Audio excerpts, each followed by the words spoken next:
My auntie has shown me a lot of private Facebook groups she used to be active in when she was desperately single, and they are wild. These untouched ecosystems have women confessing some of the wildest stories I've ever heard because these groups are invite only. This first story is Bex admitting that she cheated on her husband while she was pregnant. She's confessing to a single mum support group where she's asking for advice. I'm completely panicking right now, and I need advice as soon as possible. My husband just found out I was cheating on him, and he's talking about leaving me. I'm 6 months pregnant with our first baby, and I cannot afford to be a single mother. I need to figure out how to fix this before he does something stupid. I've been seeing someone else for about 4 months. It started innocently, just texting with a guy I met through work, but it escalated and we hooked up a few times. My husband found messages on my phone last night when I was in the shower. He went through everything, saw all the texts, saw photos I'd sent, everything. He completely lost it. Started yelling, crying, asking how I could do this to him, especially when I'm pregnant with his child. He threw his wedding ring at me and said he's done. He slept in his car last night, and this morning he came back to pack a bag. He's staying at his brother's place, and he's already talking to a divorce lawyer. I need you all to understand that this wasn't just me being a terrible person. My husband has been completely checked out of this pregnancy. He's been stressed about money, worried about becoming a dad, not very supportive emotionally. I've been dealing with all these pregnancy hormones and feeling fat and unattractive, and he barely even looks at me anymore. I was lonely and vulnerable, and this other guy made me feel seen and desired. Like, I'm not making excuses, but when you're pregnant and your husband isn't giving you the attention you need, you're going to look for it elsewhere. That's just human nature. I was emotionally abandoned during one of the hardest times in my life. What was I supposed to do? Just suffer in silence. The guy I was seeing is actually really great.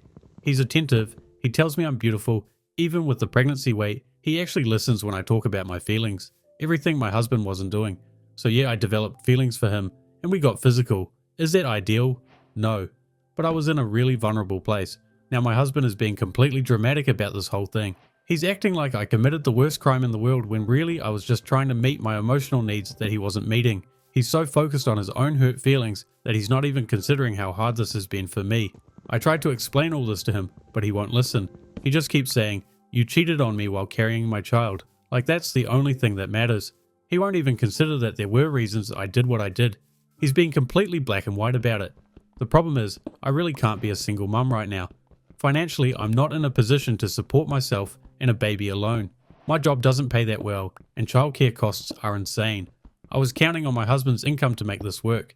Plus, I don't want to do the newborn stage by myself. That's terrifying. I need him to step up and be a father.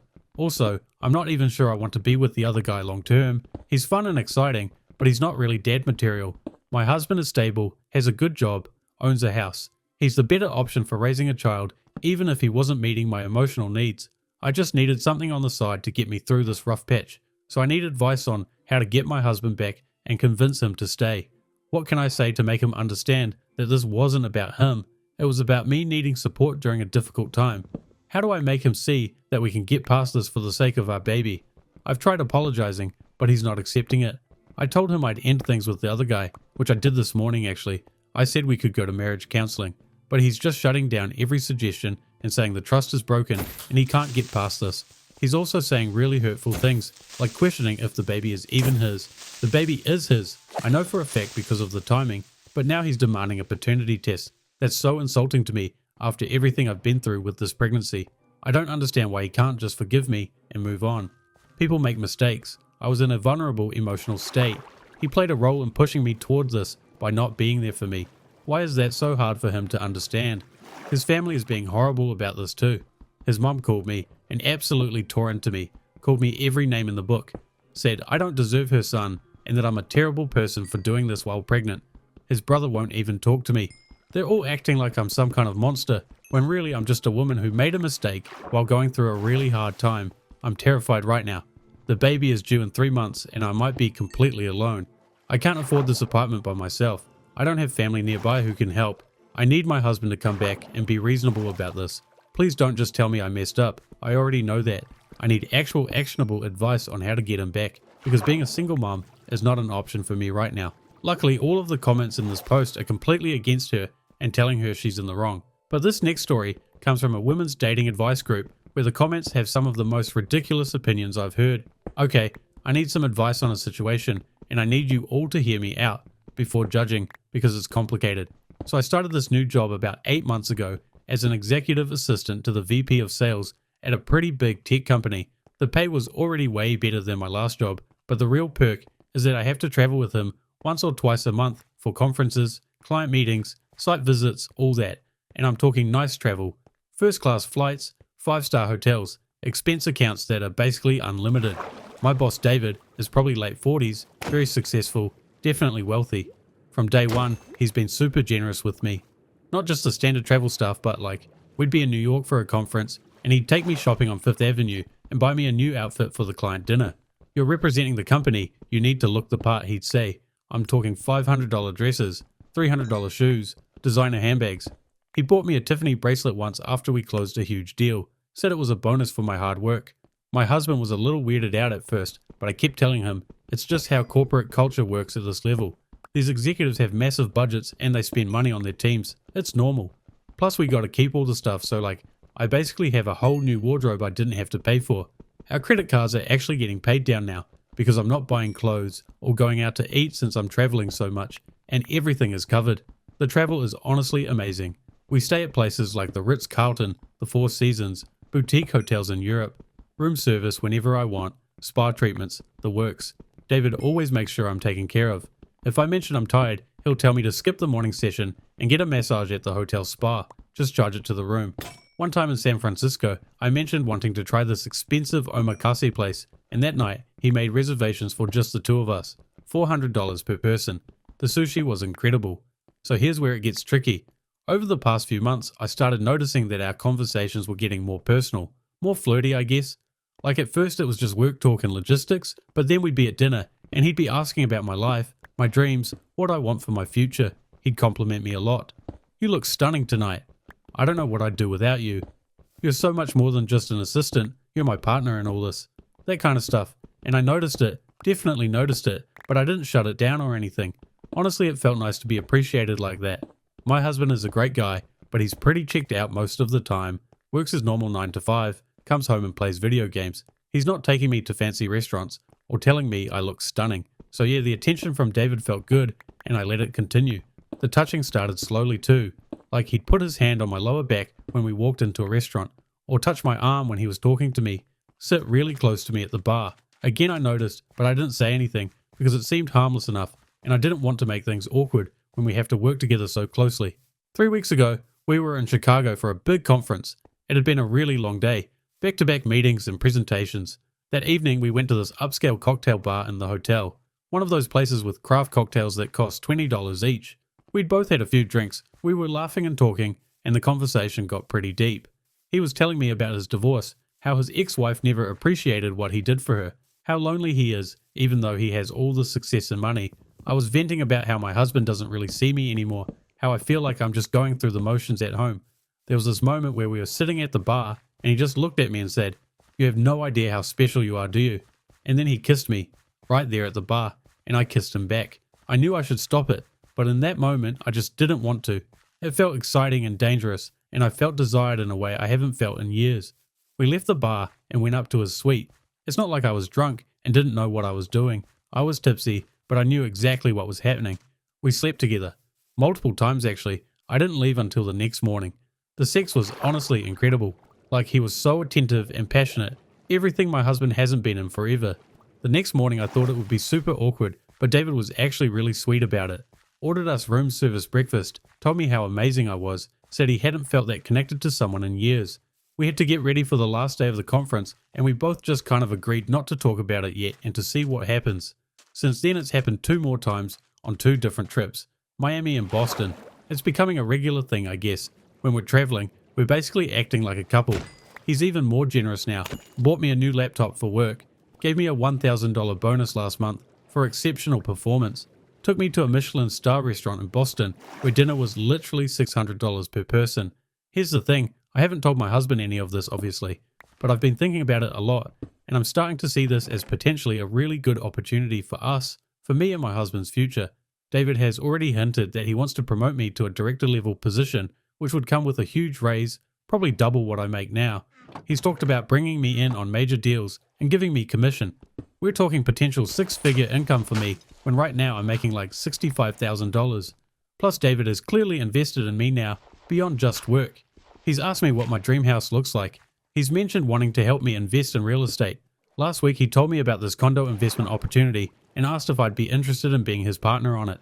The money he's talking about is life-changing amounts. My husband and I have been struggling financially for years. We have credit card debt, student loans, we're renting a shitty apartment. This could change everything for us. I could pay off our debt, we could buy a house, actually have savings in retirement. David has so much money and he clearly wants to share it with me, to invest in me. Why shouldn't I take advantage of that? I know what you're thinking, but hear me out.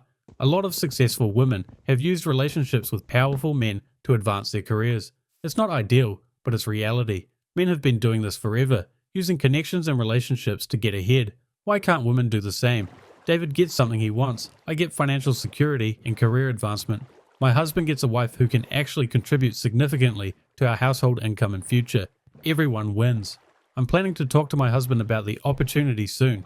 Obviously not the sleeping together part, but the career advancement and the financial opportunities David is offering.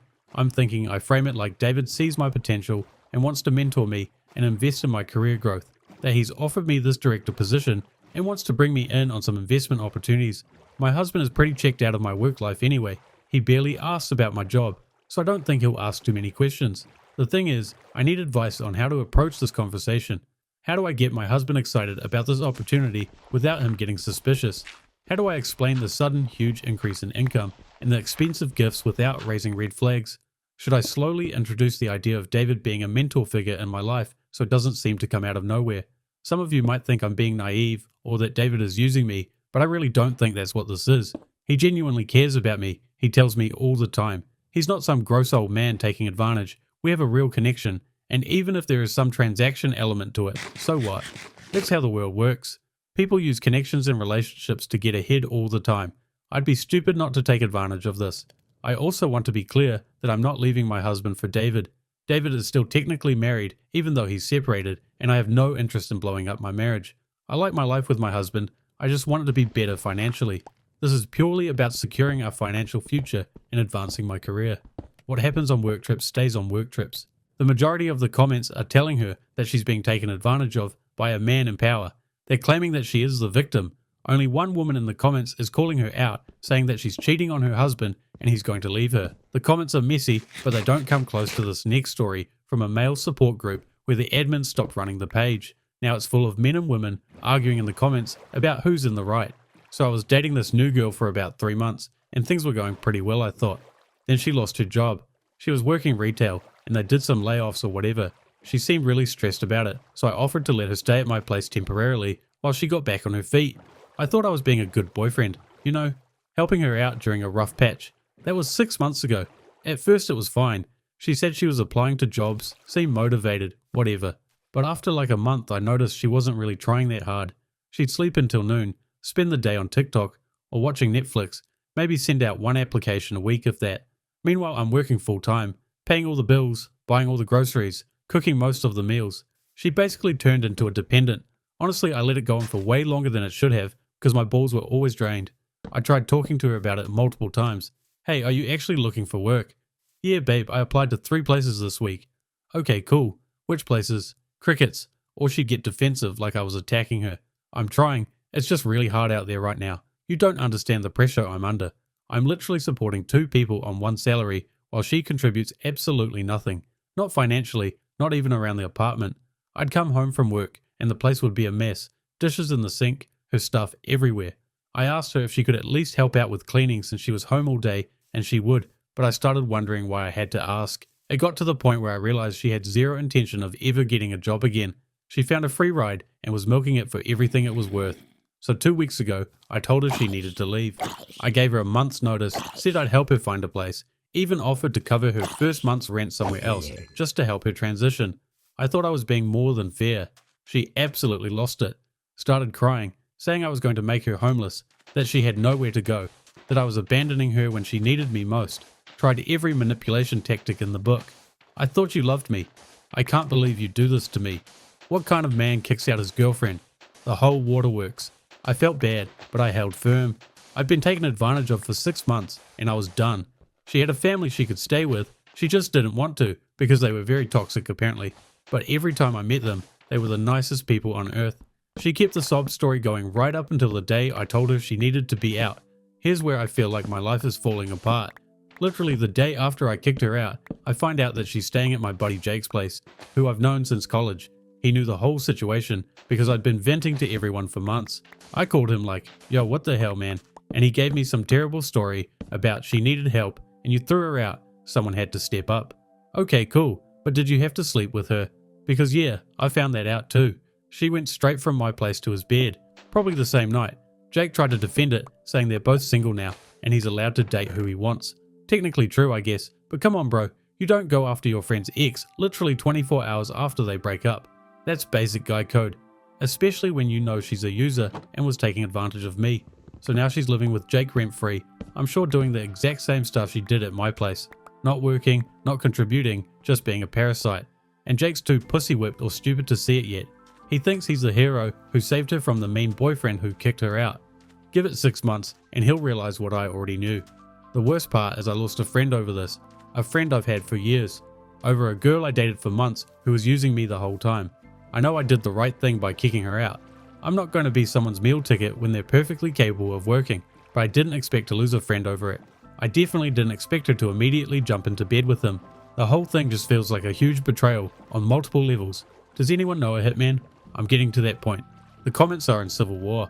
The women are claiming that she did nothing wrong and didn't deserve to be kicked out. She was probably depressed. The comments from the men are saying that he dodged a bullet. But that story isn't as heartbreaking as this next story, where a stay-at-home mum admits to cheating on her husband while he's working. If you don't have anything nice to say, then leave your bitch opinions to yourself, ladies. I've always wanted to be a stay-at-home mum. Like that was the dream for me since I was a little girl. When I got married to my husband 8 years ago, I told him this and he was amazing about it. He said he'd make it happen no matter what. And he did. He worked his ass off, took on extra hours, got promoted twice, also I could stay home with our 2 kids, 5 and 3. He gave me everything I ever wanted, but it wasn't perfect and he was lacking. All that working meant he was never home. He'd leave at 6 AM and get back at 7 or 8 PM weekends. He'd be exhausted and just want to rest. When he was home he was tired, stressed, distant. We stopped having date nights because he was too tired.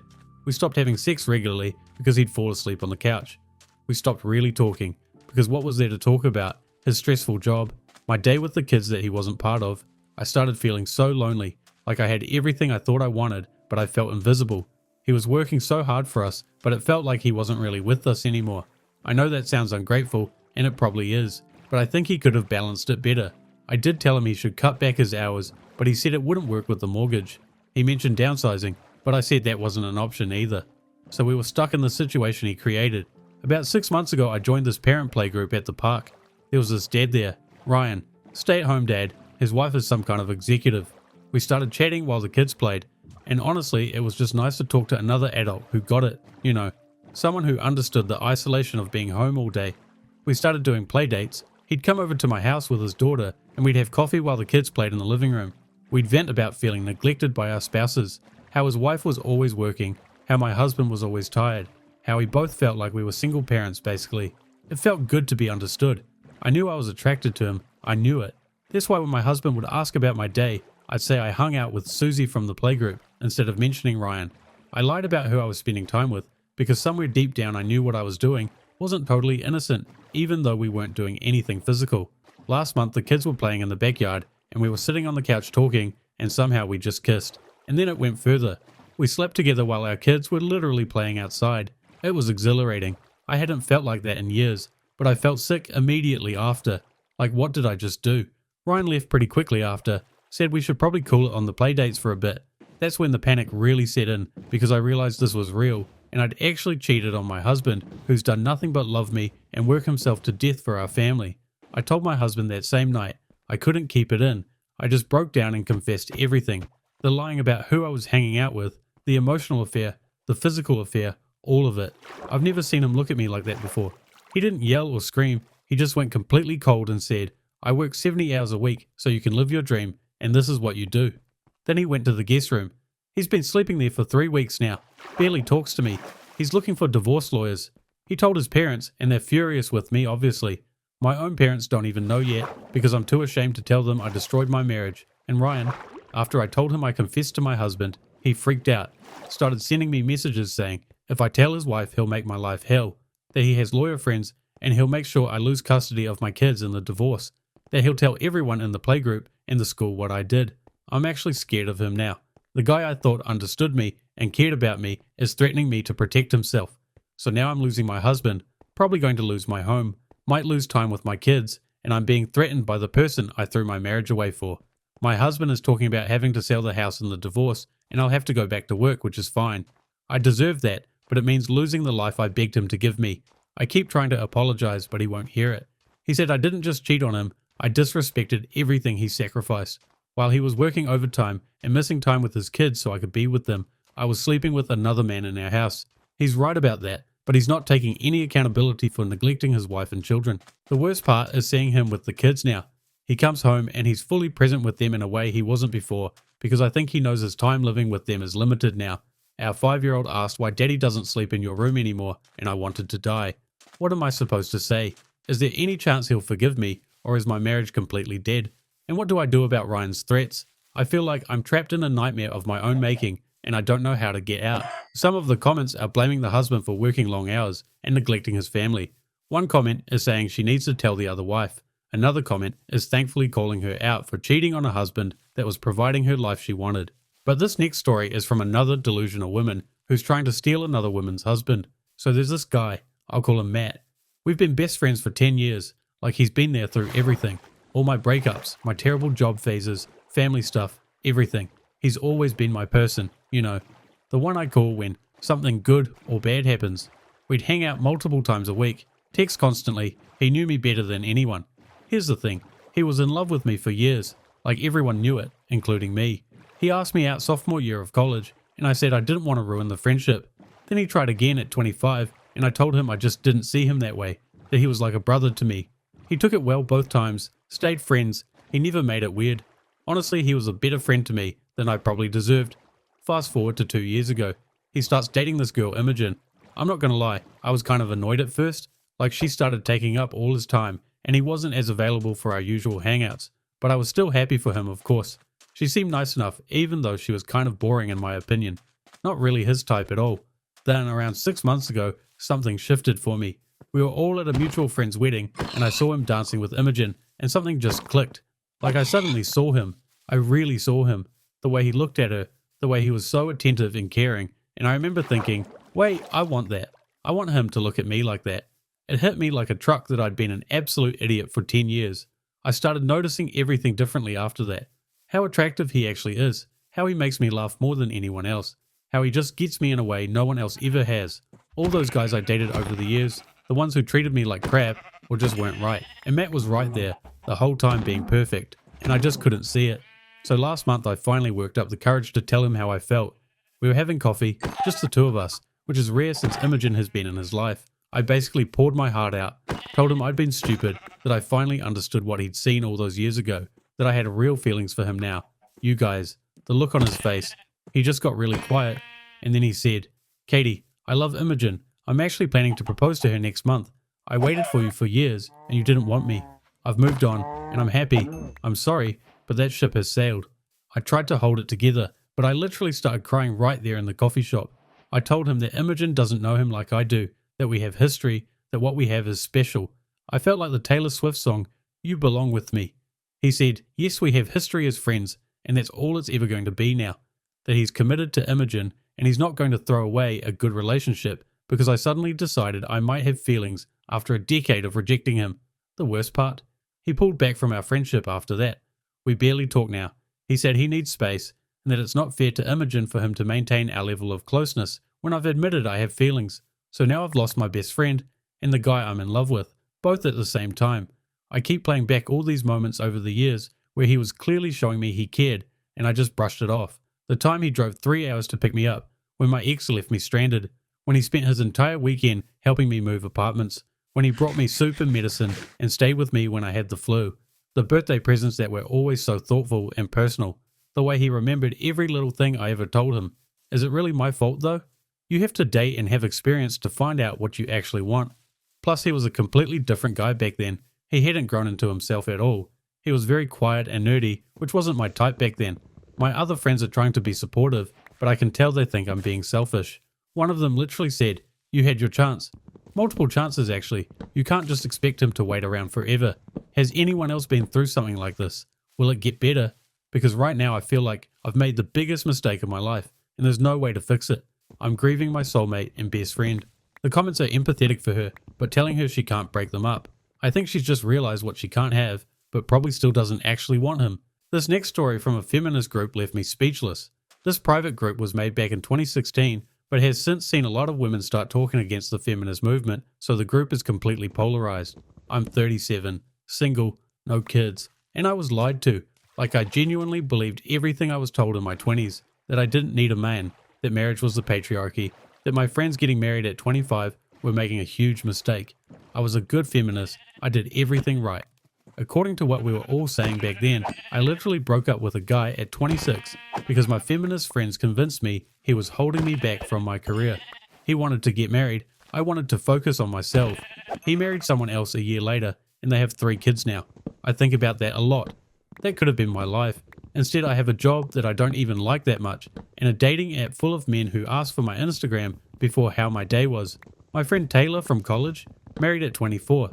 I remember being so smug about it, posting all these articles about how your brain isn't even fully developed until 25.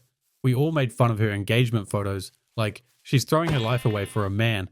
That man is now a great father to their 4 kids. They just bought their second rental property and she seems genuinely happy. We're not friends anymore because I developed a crush on her husband and apparently I didn't hide it well. Meanwhile now I'm texting a guy who takes 8 hours to respond and still hasn't asked me on an actual date.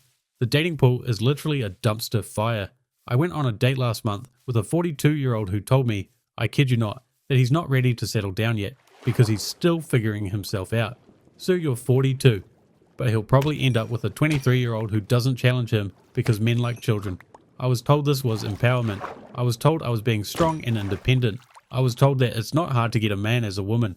I spent my entire 20s at protests, sharing infographics, calling out microaggressions, and aggressively defending my choice to stay single. I genuinely thought I was helping younger women. And you know what the worst part is?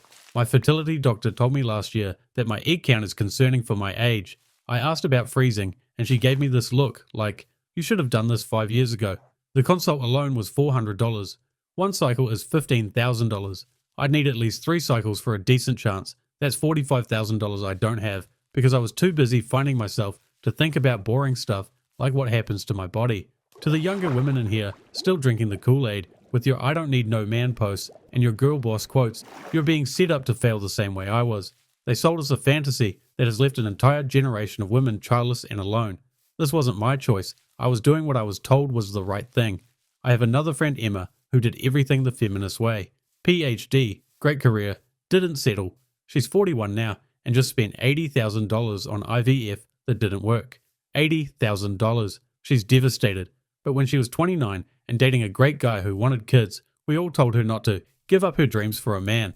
Her dreams now include figuring out if she can afford one more round of IVF or if she needs to accept that ship has sailed. Where were the older feminists warning us about biological clocks, about how the dating market actually works, about the reality of being 37 and starting from scratch? They knew. They had to have known. But instead they cheered us on while we wasted our most valuable years. I see them now. The ones who gave us all this advice. Some of them married young before telling us not to, or they just accepted being alone and want us to be miserable with them. I followed the playbook perfectly, and I got screwed. And now when I try to talk about it, I get called a traitor, or told it's my own fault for choosing career. I didn't choose this. I was manipulated into it by a movement that didn't care what happened to me later. Last week I was at a birthday party, and someone's 4-year-old called me the alone lady. Out of the mouths of babes, right? That's what I am now. The alone lady, the one who has her life together but goes home to an empty apartment and wonders if this is really what winning looks like. There's some funny comments in this one, including a man who somehow got into the group, saying he hasn't been with a woman in over 8 years. But another crazy story from the same group is a teacher confessing that she got fired because of her feminist views. I'm absolutely devastated right now, and I need support from women who will actually understand what I'm going through. I just got fired from my teaching job after 6 years. 6 years of dedication, of actually caring about my students, of trying to create a classroom environment that challenges patriarchal norms and empowers girls. And this is how they repay me. The principal called me into his office, naturally it's a man, and handed me a termination letter. They're saying I've violated the school's equal treatment policy and created a hostile environment for male students. Can you believe that? I'm being punished for trying to level the playing field for girls who have been disadvantaged by the education system for centuries. Let me tell you what they're claiming I did wrong, because it's absolutely ridiculous. First, they said I was calling on girls more than boys in class discussions. Well, yeah, because girls are socialized to be quiet and not take up space. I was actively working to counter that by making sure girls' voices were heard. The boys already dominate every other space. They can handle not being the center of attention for once. They claimed I called on girls 75% of the time. Maybe that's what equality looks like when you're used to privilege. Second, they accused me of grading boys more harshly than girls. This is completely false. What I did was hold boys accountable to higher standards of behavior and effort, because boys are socialized to coast by a minimal effort, while girls are taught to be perfectionists. If a boy turned in sloppy work, I marked him down for it. If a girl turned in the same quality work, I gave her feedback on how to improve, because I know she's facing different pressures. That's not unfair. That's pedagogically sound differentiation. They literally showed me a spreadsheet comparing grades, and yeah, the girls in my class had higher averages, but that's because girls work harder. Girls are more conscientious, more organized, more dedicated to their education. It's not my fault that boys are socialized to not take school seriously. I'm not going to artificially inflate male grades to make things equal when the work quality isn't there. Third, they said I had a rule that boys had to raise their hands and wait to be called on, but girls could just speak up. Okay, yes, I did implement this, but there was a reason. Boys are taught to interrupt and talk over people, especially women and girls. Girls are taught to wait their turn and often never get a chance to speak. My rule was designed to teach boys about respecting others' space to talk while encouraging girls to be more assertive. It's called creating an equitable learning environment. One parent complained that I told her son he was mansplaining during a class discussion. He was. A female student was explaining her perspective on a novel we read, and this boy literally interrupted her to actually her and explain what she really meant. I called it what it was. How else are these boys going to learn to recognize their problematic behavior if we don't name it? They also brought up that I had a girl power corner in my classroom with posters of female scientists, activists, writers, etc. They said multiple boys complained they didn't feel represented. I had posters of Marie Curie, Malala, Ruth Bader Ginsburg, Maya Angelou. These are important role models. Boys have had male role models shoved down their throats their entire lives. They can handle seeing women celebrated for once. Plus, I told them if they wanted male role models, they could look at literally any other classroom in the school.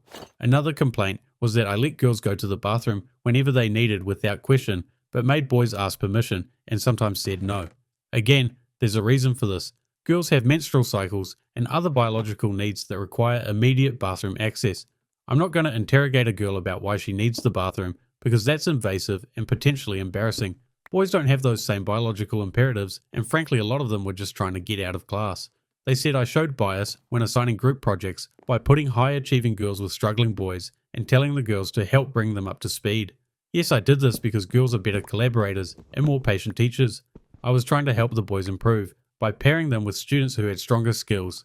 Plus, it's good practice for girls to learn how to manage and lead others, since they'll be fighting for leadership positions their whole lives. There was also an incident where a boy made a sexist joke in class, and I sent him to the principal's office. But when a girl made a joke about men, I laughed along with the class. They're trying to say this is a double standard. The difference is punching up versus punching down. The girl's joke was challenging power structures. The boy's joke was reinforcing them. These are not the same thing, and the fact that the administration doesn't understand this is exactly the problem. I also had a policy where I would excuse girls from homework if they told me they were having a particularly hard day, emotionally or mentally. I didn't extend the same grace to boys. My reasoning was that girls face so much more pressure and emotional labor. They're dealing with societal expectations, body image issues, harassment, all while trying to excel academically. They needed that flexibility. Boys don't face those same systemic pressures. One of the complaints that really got me was that during our unit on literature, I assigned books by female authors and authors of color, but told the class we already read enough dead white men and wouldn't be covering any male authors that semester. I was trying to diversify their reading experience and expose them to voices they don't normally hear. One semester without male authors isn't going to hurt anyone when the entire Western canon is dominated by men. A male student also complained that when he tried to argue that men face discrimination too during a class discussion on gender equality, I told him, "That's not what we're discussing right now," and moved on. I wasn't going to let the conversation be derailed by "what about men" rhetoric. We were discussing real systemic issues facing women and girls, not made up men's rights talking points. The final straw apparently was when I organised a girls-only lunch discussion group to talk about navigating challenges as young women. Some boys complained they couldn't join and their parents said it was discriminatory. It was a support group for girls dealing with issues specific to being female in a patriarchal society.